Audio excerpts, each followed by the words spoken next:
Sentimento é transitório. Você pode estar namorando com alguém e sentir uma paixão. Eu estou apaixonado por ele. Um ano depois você dizer, não estou mais apaixonado. Você pode olhar para mim e dizer, eu estou com raiva de você hoje. E daqui uma semana dizer, eu não estou mais com raiva de você, é transitório. Você pode dizer assim, poxa, como essa casa é legal, me faz sentir bem. Quando começar as goteiras do próximo inverno, você vai dizer, como essa casa não presta. Estou doido para sair daqui. Não é verdade? Sentimento é transitório. Ele entra e sai dentro da nossa mente, dentro do nosso coração, e ele vai fazendo, vai construindo a história da nossa vida. Mas amor não é assim. Amor não é um sentimento. Amor é um estado. Amor é uma percepção. Amor é algo que nos conduz a viver de uma maneira tal, não que nos conduz a sentir algo assim ou assado. De fato, o amor de Deus não é um sentimento, porque os sentimentos, eles variam de acordo com o meio ambiente onde eles estão inseridos. Você pode dizer assim, poxa, como eu gosto daquele professor, aquele professor é muito bom, até que ele coloque uma nota baixa em você ou que ele lhe trate mal na sala de aula. Então, aquela impressão, aquele carinho, aquele sentimento inicial pode ser mudado, transformado para algo danoso dentro de você. Mas o amor não é assim. É por isso que o apóstolo Paulo, está aí na introdução do seu texto, aí no seu boletim, o apóstolo Paulo diz que o amor de Deus em nós não é egoísta. Antes, é bondoso, não inveja, não se vangloria, não se orgulha, não maltrata, não busca seus próprios interesses. Não se ira facilmente, não guarda rancor. O amor não se alegra com a injustiça, mas se alegra com a verdade. Tudo sofre, tudo crê, tudo espera, tudo suporta, porque o amor nunca perece. Repita essa frase comigo. O amor nunca perece. Vamos dar um sinônimo para isso. O amor jamais acaba. Vamos repetir? O amor jamais acaba. Não acaba porque ele não é um sentimento. Ele é uma realidade, ele é um estado de espírito. É um estado de vida. É uma decisão que une mente, que une espírito, que une intelecto, que une emoções. Mas o amor é algo permanente. É um estado, é uma decisão, é um posicionamento diante da vida. Isso é que é amor. E é sobre esse amor que nós precisamos aprender hoje. Porque se nós tivéssemos 30 dias para viver, como nós amaríamos aqueles que estão ao nosso redor? Como nós amaríamos mais o nosso cônjuge? E aí vamos mais longe hoje. Como amar os nossos próprios inimigos? Como amar aqueles que nos perseguem? Gente, a expressão do amor é como uma escalada de uma montanha. A convivência.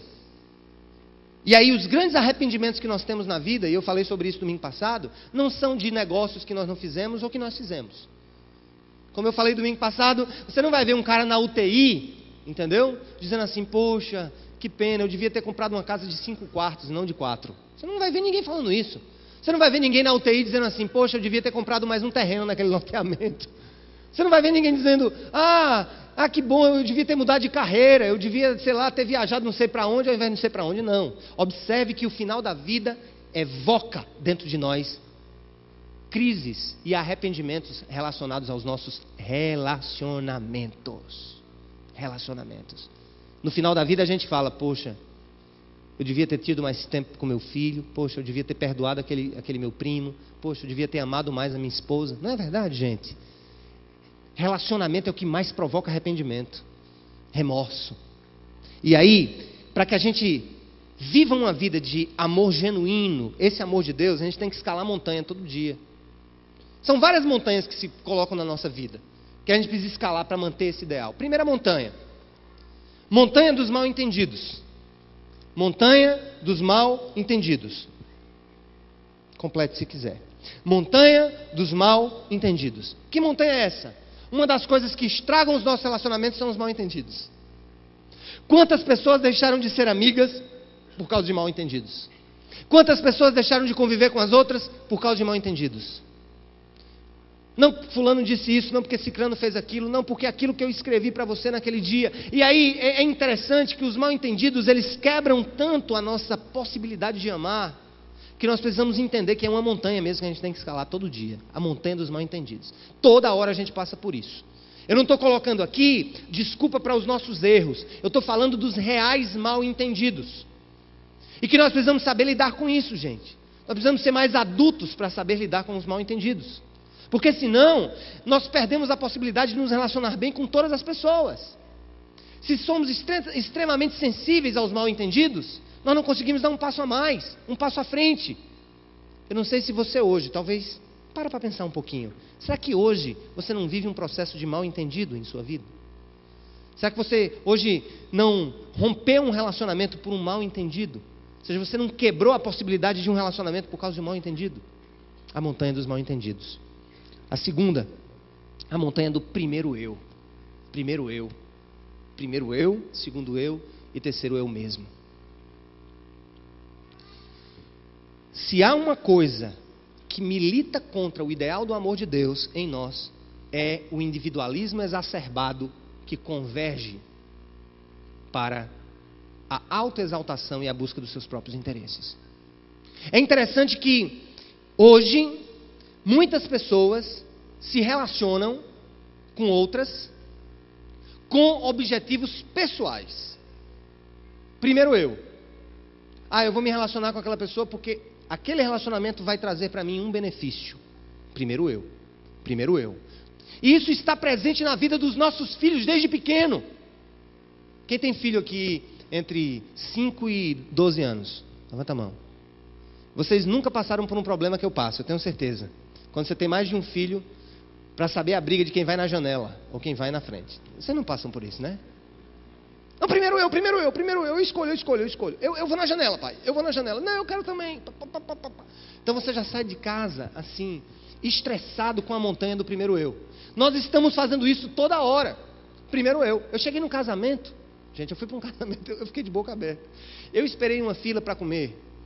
Uma fila muito massa. Cheguei já no fim, aquela fila massa. Que depois você diz assim, poxa, que massa eu estar aqui nessa fila para esperar essa comida. Quando eu estou chegando, quando eu vou pegar o prato, aparece uma cristã, não sei de onde que aquela mulher apareceu. Ela simplesmente, ela veio de onde estava, ela interpôs-se na minha frente e pegou um prato. E aquela fila atrás de mim. Aquela fila atrás de mim, a mulher chegou. Entrou na fila e comeu na minha frente. E eu tinha passado por uma fila grande, porque eu acho que passou na cabeça dela, esse povo que está na fila é tudo ralé. Entendeu? Então primeiro eu que tenho que estar na fila. Primeiro lugar sou eu. Agora você veja, isso é uma senhora de uns 60 anos. Imagina quando isso tinha 10 anos de idade, meu amigo. A montanha do primeiro eu está em todo canto, meu amigo. Em todo canto. Você chega na mesa para comer, aí você já olha para onde? Está lá a galinha. A família se reúne, você olha para a galinha ali, já vou ali. Pá. Um professor estava falando aqui no encontro que eu participei do Ministério Público. Muito interessante a fala dele. Ele disse que antigamente os filhos sentavam na mesa e tinham uma ideia na cabeça. O melhor pedaço vai ser para o meu pai. Ou para a minha mãe, não era assim? Ninguém mexe. Hoje o pai chega a soltar o pescoço e os pés da galinha. Por quê? Porque nós somos criados na síndrome do primeiro eu. Primeiro eu. O chocolate da caixa, garoto, o primeiro é o meu amigo. É ali, eu tenho que escolher. Entendeu? Não quer nem saber se você quer também. Não quer nem saber se você... A síndrome do primeiro eu. Eu tenho um problema. Eu não vou dizer que é um problema, é uma circunstância. Né? Eu preciso dormir 8 horas por dia, no mínimo. Senão, eu tenho dor de cabeça. É batata. Tem gente que dorme 4 horas, levanta pulando, né? Para uma Olimpíada. Eu nunca vi. 4 horas de sono, o cara está em pé. Eu preciso de 8 para dormir. E lá estabeleceu-se uma regra, mais ou menos lá em casa. Como minha esposa não precisa dormir tanto quanto eu, é que às 6h30 da manhã ela levanta e vai deixar os meninos na escola. Né? Então você imagina, nessa época de frio, hein? Com aqueles tentáculos lhe prendendo na cama, tudo aquilo. E um desses dias eu percebi, não, tudo bem, para ela isso não é um grande desafio, porque ela sabe que eu preciso dormir mais e ela não precisa dormir tanto, ela se satisfaz com menos. Mas um certo dia desse eu a vi cansada e eu estava muito cansado também. E aí foi que eu fiz, eu olhei para ela e disse, não, hoje eu vou deixar, viu, meu amor? Fique dormindo aí, tá certo? Então eu lá fui naquela esperança de tomar um cafezinho de 500 e 500 metros, né, para matar o sono. Fui lá todo mal amanhado, coloquei um óculos na cara e fui deixar os meninos na escola cedo. Aí quando eu cheguei, ela acordou, ela estava acordada. Aí eu pensei, eu que podia estar dormindo, né? Essa hora. Mas o que é que veio na minha mente naquele momento? Ela estava cansada e naquele momento eu precisei pensar também nela. O primeiro eu cedeu ao você é importante. Vocês estão entendendo, gente? Isso, olha, se todo mundo aplicar o posicionamento contrário à montanha do primeiro eu, os relacionamentos seriam melhores. Muito melhores. Muito melhores mesmo. Então vamos lá. Primeira montanha que eu tenho que escalar para manter o amor intenso.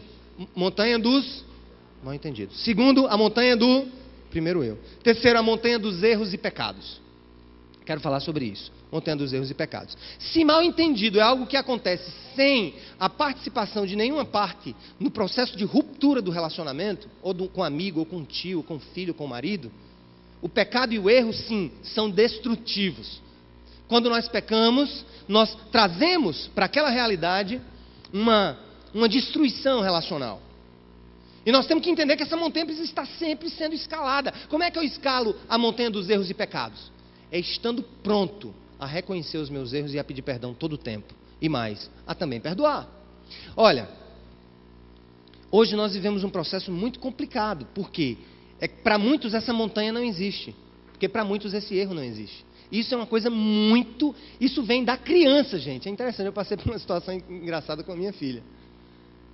Nós passamos, a mais nova. Não sei nem se ela está aí.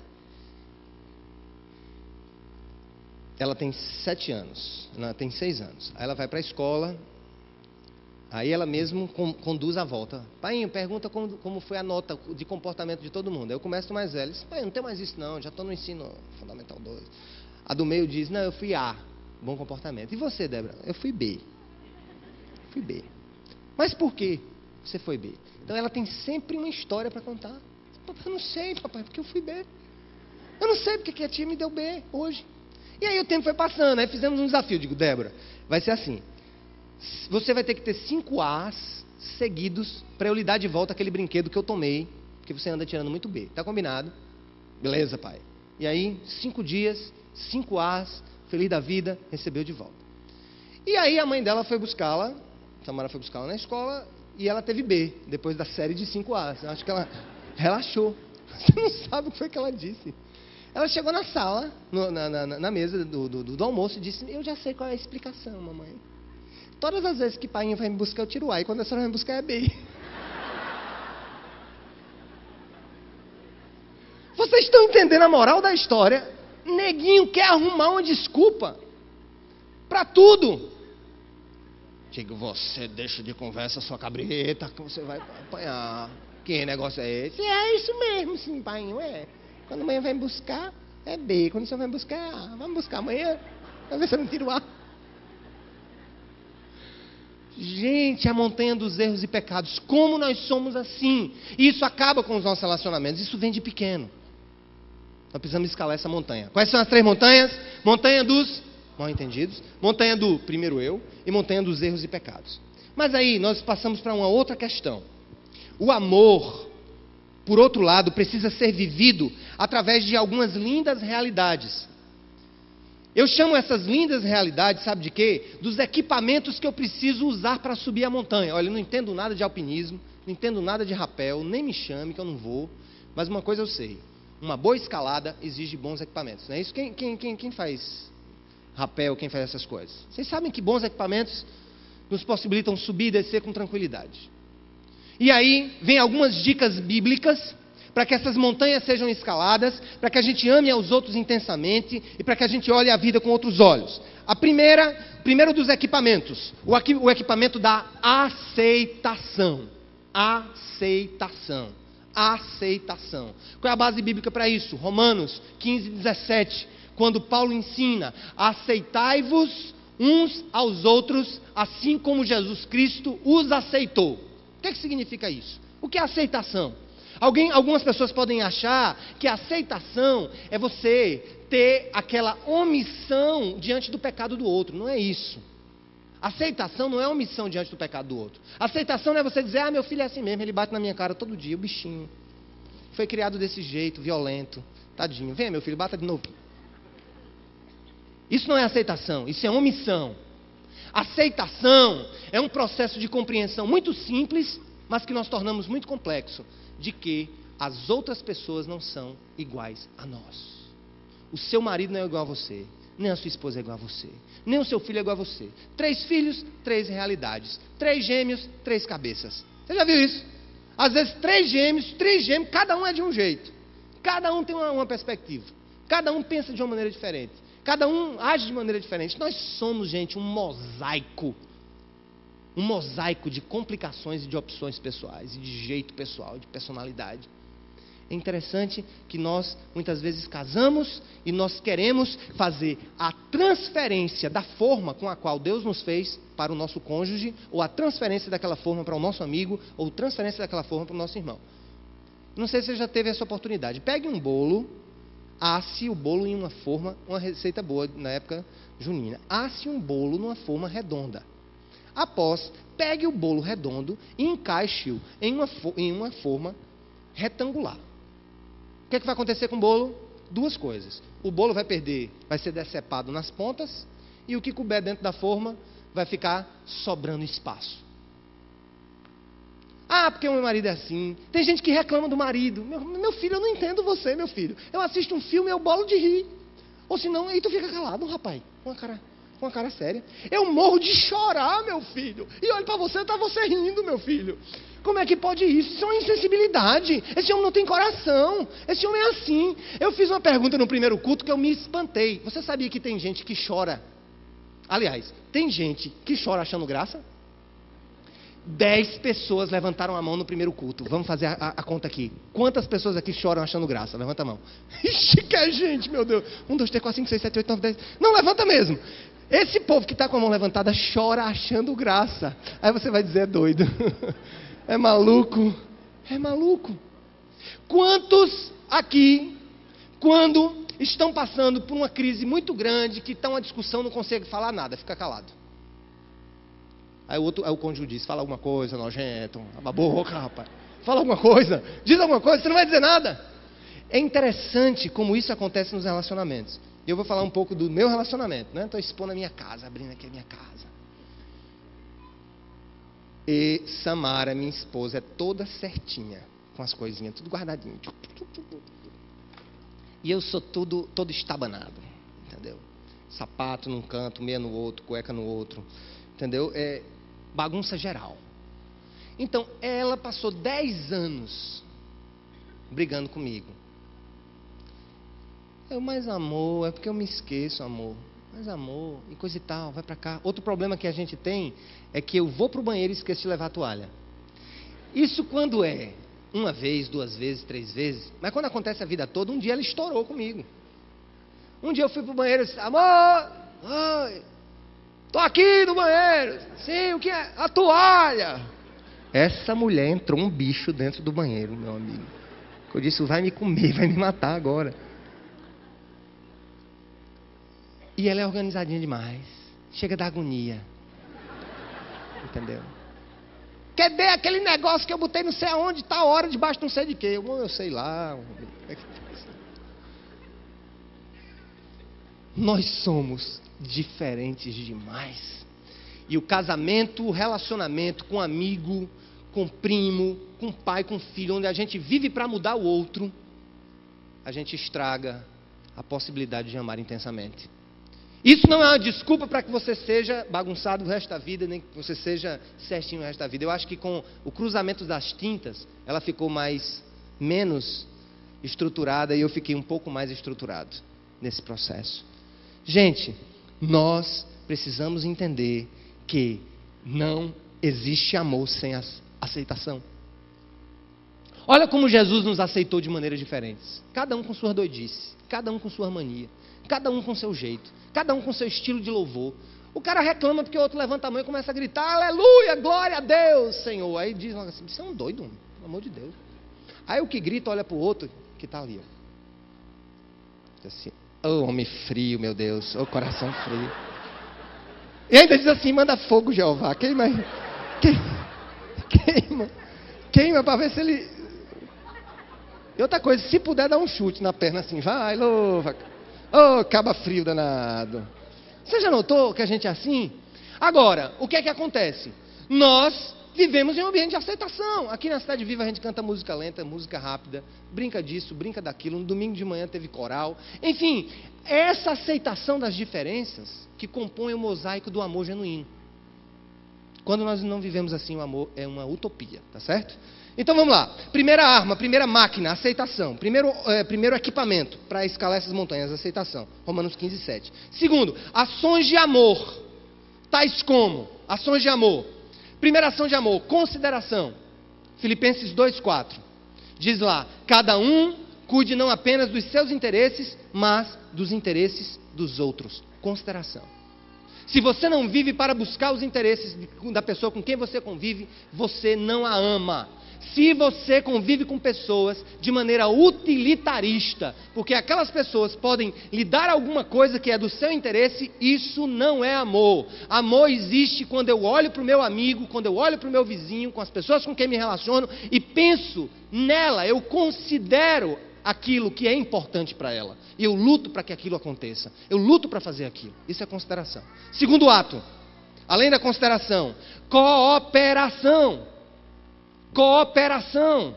Não existe amor sem cooperação. O que é cooperação? É quando nós unimos as forças em direção a objetivos comuns.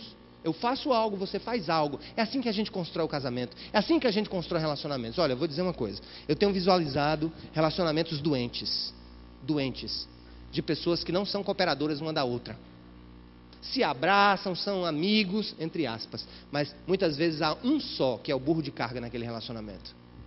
É aquela pessoa que tem que se preocupar com tudo do outro, que tem que estar sempre considerando as suas vontades, que tem que estar sempre fazendo o que o outro quer. Isso não é cooperação.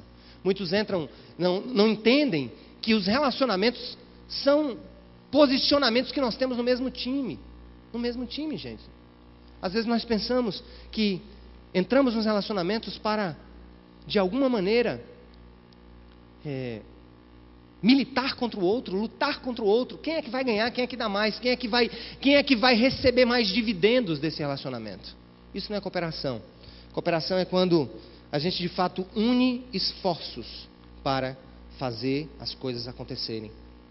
A terceira ação de amor que você precisa ter: comprometimento. Comprometimento. O que é comprometimento? Comprometimento é você olhar para o outro e no seu relacionamento você colocar como realidade não o que vocês estão vivendo hoje, mas o compromisso que vocês firmaram para onde vocês querem chegar. Comprometimento. Comprometimento é você olhar para outra pessoa e dizer assim: nós vamos caminhar porque eu tenho um compromisso contigo, tenho um compromisso com a nossa história, tenho um compromisso com a nossa família, tenho um compromisso com a nossa comunidade, nós vamos estar juntos, jogando no mesmo time, sabe, às vezes se bicando, às vezes se beijando, mas o nosso comprometimento é maior do que as nossas desavenças. Antes, quando eu vi um casal em crise,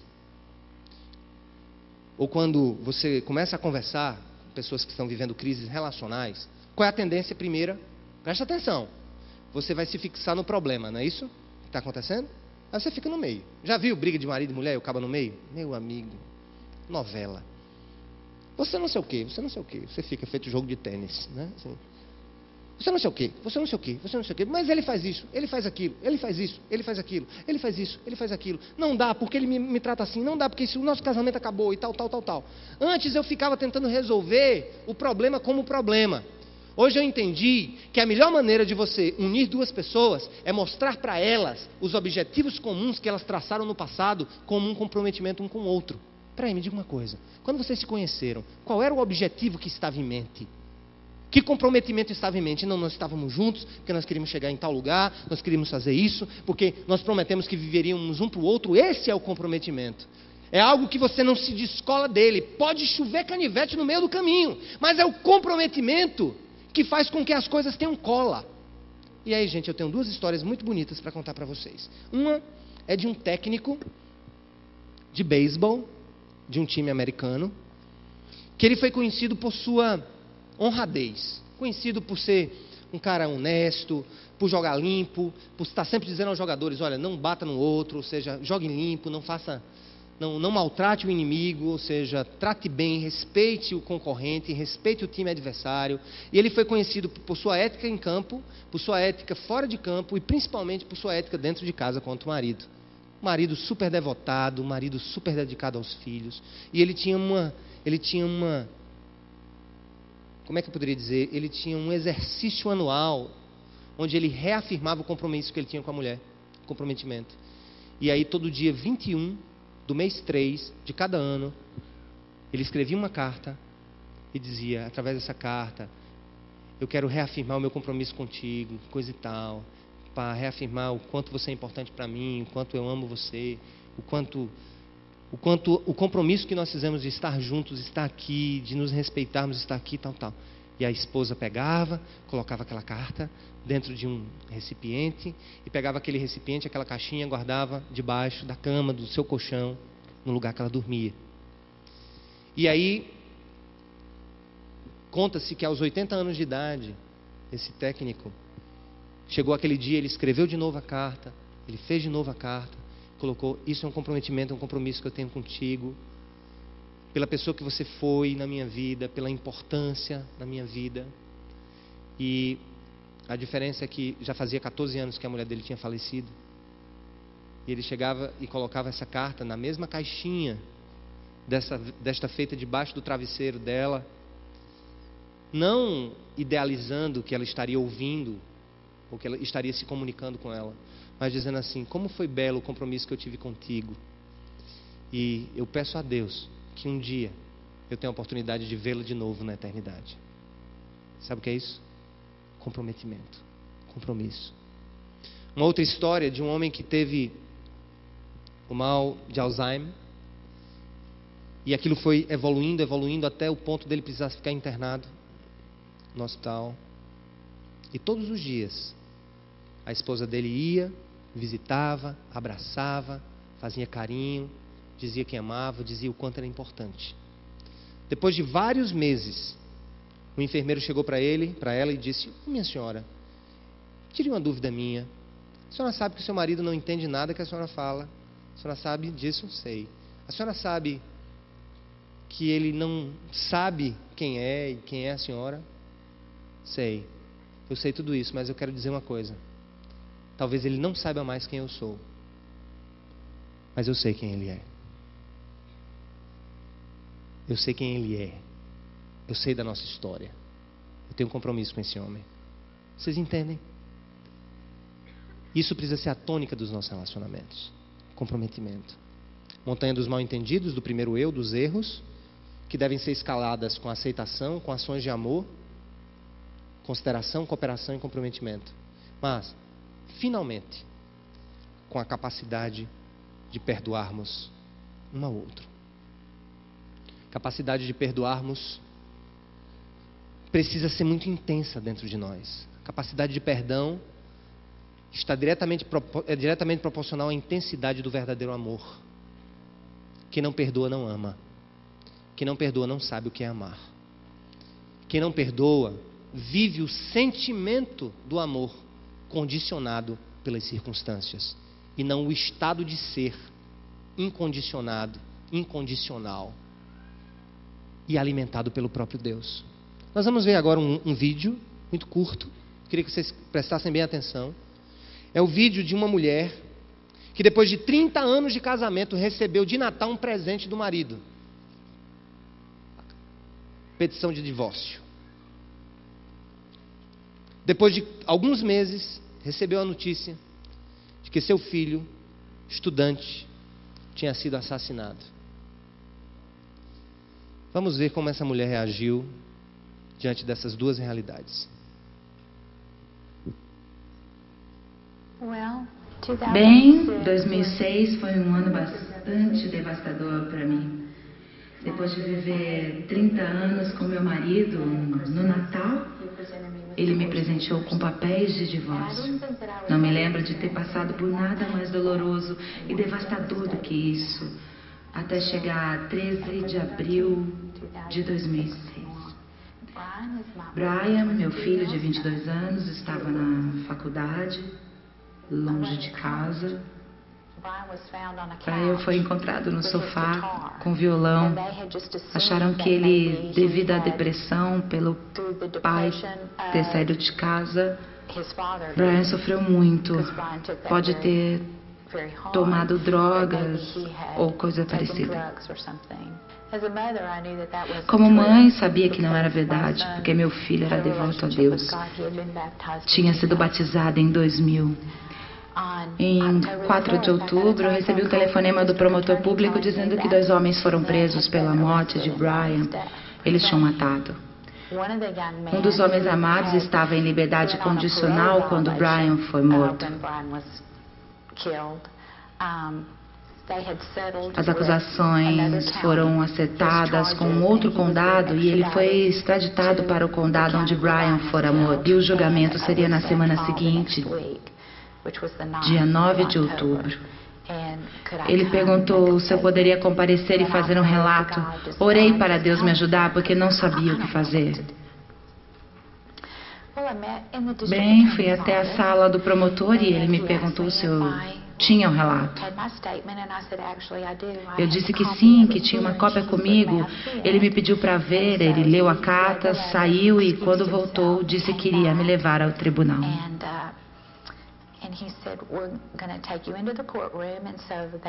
Fui levado ao tribunal e me mostraram Jeremy.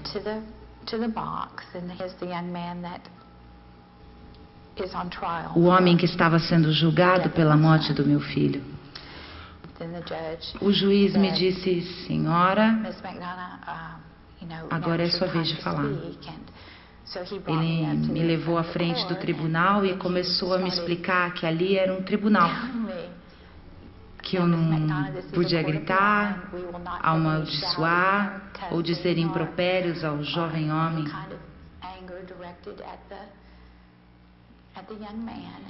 Que eu deveria falar em um tom sério e que eu tinha a palavra, se quisesse. Eu me levantei e disse, não sei o que você estava pensando em 13 de abril, quando Brian morreu. Não tenho certeza se isso tem importância agora. Mas o que importa é o que você pensa hoje. Bem, só quero que você saiba que eu perdoo e que faço isso egoisticamente, porque vejo Deus ao seu lado, com a mão nos seus ombros, me pedindo para perdoá-lo. A partir desse dia, e esta foi parte da minha carta a Jeremy, a partir desse dia oro que você seja um salvador de vidas e não um destruidor de vidas. Sua trajetória tornou possível que você seja um exemplo ilustre do poder de Deus na vida de alguém. Se a vida de Brian teve que ser sacrificada para você salvar milhares de vidas amarguradas, inclusive a sua própria, ele não terá morrido em vão. Eu encontro conforto sabendo que a vontade de Deus foi feita. Antes de sairmos, Jeremy disse, senhora, eu lhe daria um abraço se pudesse. Mas se eu começar a ir em sua direção, este homem aqui me jogará no chão. Eu respondi que estava tudo bem, que eu sabia como ele se sentia. Começamos a sair do tribunal, ele saiu primeiro, acompanhado por um oficial. Assim que passei pelo reservado em que ele estava sentado, dei uns tapinhas nas costas dele. Nisso o juiz se levantou e me chamou. Eu pensei que seria presa por ter agredido o rapaz ou coisa parecida. Ele pediu para eu me aproximar. Foi até ele se apoiou na cadeira, fez assim e me disse, quero lhe dizer que esta carta é incrível. Pode me dar uma cópia? Há outras pessoas que precisam ouvir essas palavras que a senhora disse. Eu acho que se você tiver uma oportunidade de estender sua mão, agarrar alguém e dizer, venha para este lado, sinta o amor, é algo que você deveria fazer. Eu passaria meus últimos 30 dias reafirmando a Jeremy que a vida pode ser muito boa. e que pode ser um homem incrível.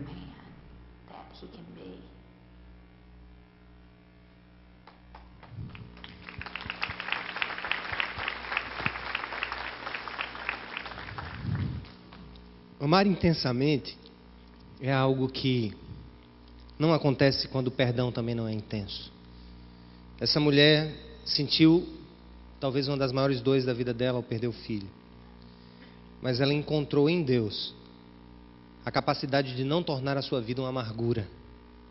Na hora que ela perdoou aquele homem, o próprio algoz do seu filho, o próprio assassino, ela estava vivendo uma vida integral, amando intensamente.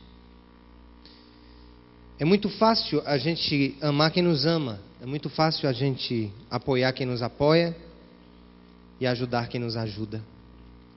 Mas Jesus, em sua expressão, nesse texto que nós lemos, ele nos dá algumas dicas de como amar integralmente envolve atitudes e não conceitos.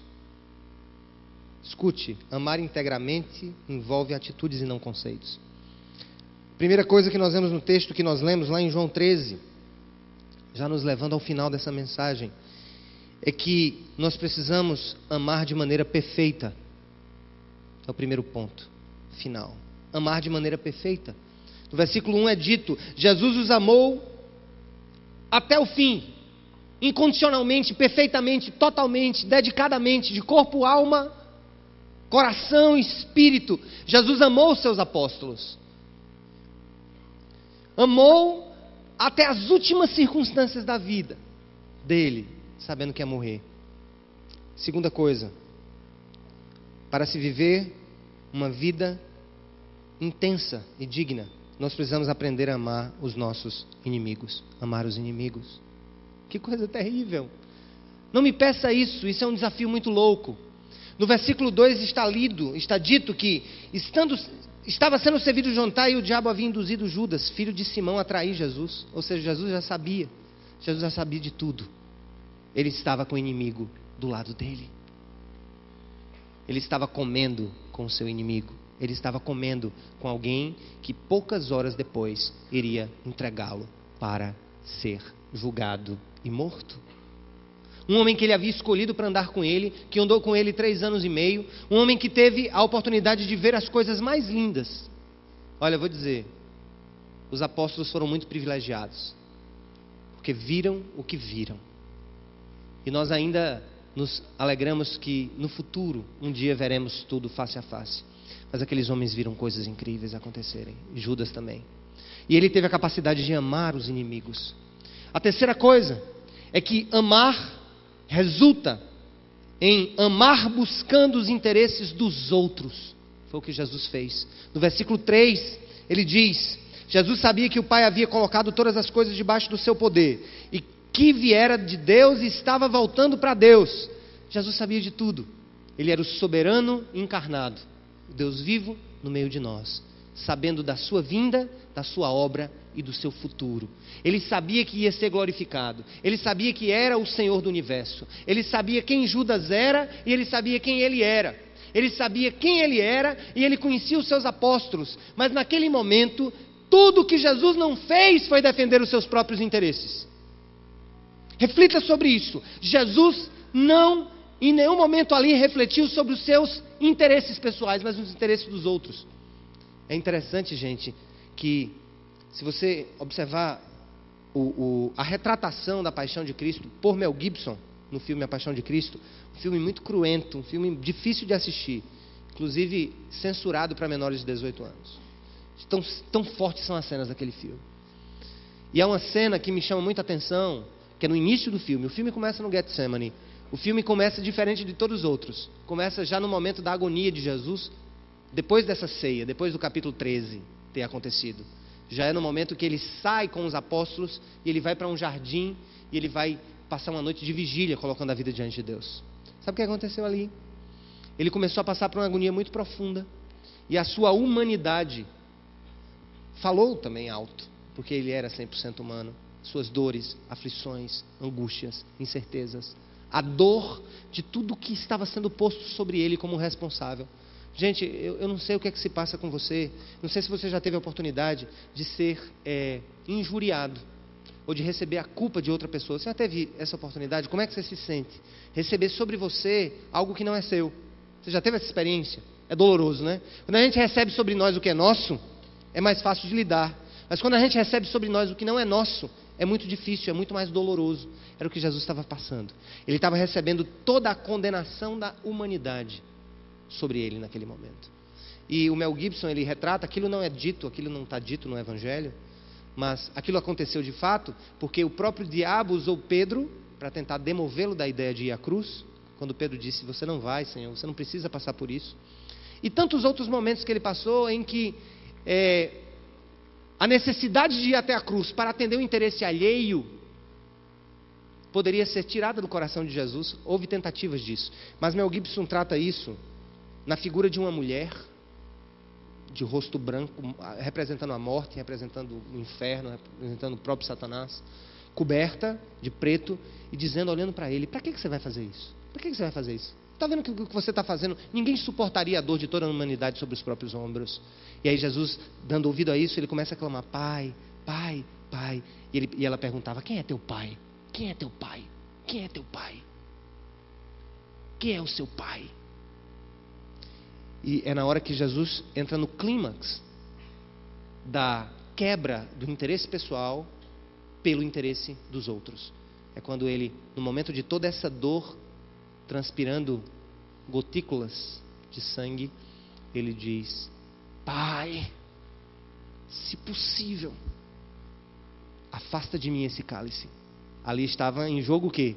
O interesse dele, humano, livrar-se daquilo. Mas que não seja feita a minha vontade, mas a tua vontade seja feita. Ou seja, o interesse alheio no amor genuíno tomou conta do coração dele.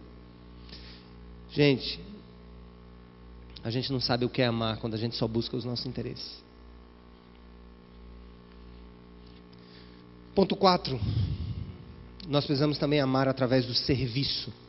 Capítulo 4, versículo 4 e 5, Jesus tira a sua capa, coloca uma toalha na cintura, pega uma bacia, começa a lavar os pés dos seus discípulos, inclusive de Judas. E aí quando Pedro perguntou, o que é isso? O Senhor vai lavar meu pé? Não quero não, eu que tenho que lavar o seu. E Jesus disse, Pedro, se você não deixar eu lavar seu pé, meu filho, você não tem parte comigo. Foi o que ele quis dizer com isso. Se você não entender o que eu estou fazendo, você nunca entenderá o que é amar. Não existe amor genuíno sem serviço. Gente, repita essa frase. Não existe amor genuíno sem serviço ao outro. Não existe. Não existe. Amor e serviço são duas realidades. O serviço é a face revelada do amor. Se o amor não é revelado no serviço, o amor não é amor. É um sentimento. O amor revela-se no servir ao outro. Essa semana eu recebi um e-mail que mexeu muito comigo emocionalmente. Uma pessoa escreveu um e-mail anônimo para a nossa comunidade, tecendo críticas assim absurdas a respeito da comunidade, ao nosso respeito, a respeito do que nós valorizamos aqui enquanto criatividade, enquanto tecnologia, enquanto, enfim, tudo que a gente puder fazer de melhor para Deus e para os outros. E essa pessoa não se identificou. E eu mandei um e-mail e disse, querido, obrigado pelo seu educadíssimo e-mail. Gostaria muito de conversar com você e saber quem de fato você é. Porque desse modo nós estaremos sendo cristãos. Ele retornou o e-mail, a capa do e-mail foi perdão. Bem grande. Pastor, me perdoe pelo que eu disse, não sei o que. Eu não vou fazer mais isso. Mas eu não concordo com isso e com aquilo, mas eu não vou fazer mais isso, coisa e tal. Mas eu não vou dizer quem eu sou, porque eu tenho medo de me encontrar com você no corredor da igreja. E aí eu mandei um terceiro e-mail, um segundo e-mail meu, que era o quarto da série, né? Disse, querido, recebo seu pedido de perdão, mas E reafirmo biblicamente que você continua fora do projeto de Deus. O anonimato não pertence ao projeto de Deus.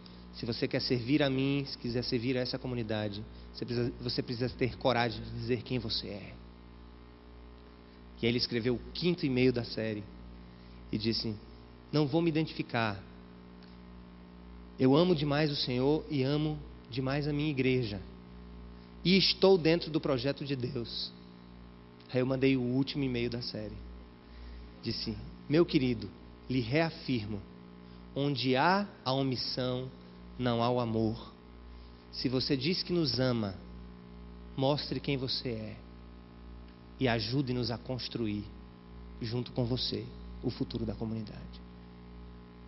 Queridos, não venha falar de amor se o seu amor é omisso, anônimo, cabisbaixo, amputado, medroso. A Bíblia diz que o perfeito amor lança fora todo medo. Quando a gente ama de verdade, a gente não tem medo de ser excluído, a gente não tem medo de ser mal entendido, porque o amor de Deus é louco para os padrões do mundo. E é esse amor que Ele nos convida a viver. Amém, gente? É esse amor que Deus nos convida a viver. E eu quero encerrar você abrindo um texto para você entender a dimensão do amor de Deus. Esse amor completo que Ele nos convida a viver nesses dias. Mateus capítulo 26, 47.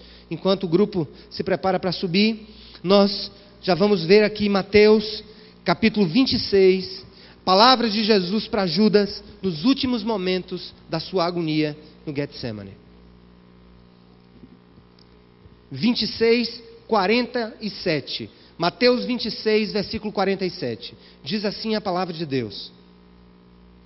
Primeiro evangelho, primeiro livro do Novo Testamento. Capítulo 26, versículo 47. Enquanto ele ainda falava, chegou Judas, um dos 12. Com ele estava uma grande multidão armada de espadas e varas, enviada pelos chefes dos sacerdotes e líderes religiosos do povo. O traidor havia combinado um sinal com eles, dizendo-lhes: aquele a quem eu saudar com um beijo é ele, prendam-no. Dirigindo-se imediatamente a Jesus, Judas disse, olha as palavras de Judas: salve, mestre, e o beijou. E Jesus perguntou: amigo, o que o traz? Concentre-se nessa frase do Senhor. Amigo, o que o traz? Há um princípio por trás dessa frase de Jesus que é encantador. Ele sabia quem era Judas. Ele sabia que Judas ia traí-lo. Mas o amor que ele teve por Judas não foi mudado em razão de Judas ser o traidor. No final das contas, amor não é a resposta para alguém que nos ama. Amor é um sinal vital da nossa vida para a vida dos outros, tendo a convicção que nem sempre esse sinal voltará para nós. Amor é transferir de nós para os outros todo o poder restaurador e redentor do amor divino, tendo a convicção de que talvez aquele a quem nós amamos não nos amará do mesmo jeito. Porque quando nós amamos, nós dizemos para aqueles que não nos amam: amigo, o que te traz aqui? Amigo, o que vieste fazer aqui, Judas? Gente, isso é muito maravilhoso. Se vocês não entenderem, se eu não entender que o amor de Deus, ele não é muitas vezes uma via de mão dupla. Pelo contrário, às vezes o amor que Deus quer que nós amemos é uma via de mão única. No final de tudo, talvez o nosso ego diga: do que valeu tanto amor?